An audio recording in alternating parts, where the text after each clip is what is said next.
When I graduated college, I spent so much time dwelling on my failure to secure the life that was supposed to come with my degree. The idea of who I was going to be was a version of myself I never wanted in the first place, but it was what made other people proud.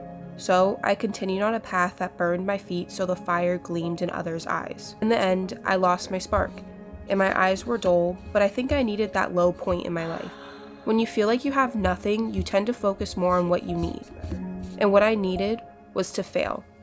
A lot. I used to think that failing was the end of the journey, as if my arc would end because I failed at this one thing.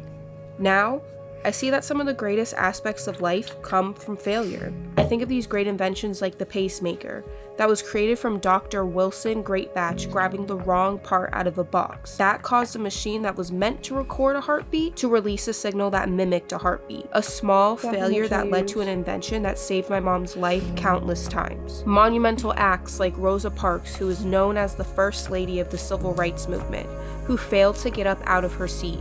A failure that was inspired by a young teen mother, Claudette Colvin. In the movie Past Lives, Nora states that she's moving to America because no Korean wins the Nobel Prize in Literature. And yet Han Kan failed to listen to societal beliefs and won the same exact prize in 2024 for her works, The Vegetarian and Human Acts.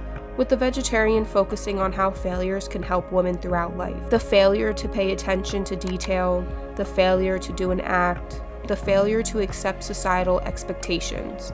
Failures are the backbones of great stories. The difference between someone who fails and a failure is the ability to get up and start over again. The failure to pay attention to detail, the failure to do an act, the failure to accept societal expectations. Failures are the backbones of great stories. The difference between someone who fails and a failure is the ability to get up and start over again. We become who we need to be through our failure to become who we thought we'd be.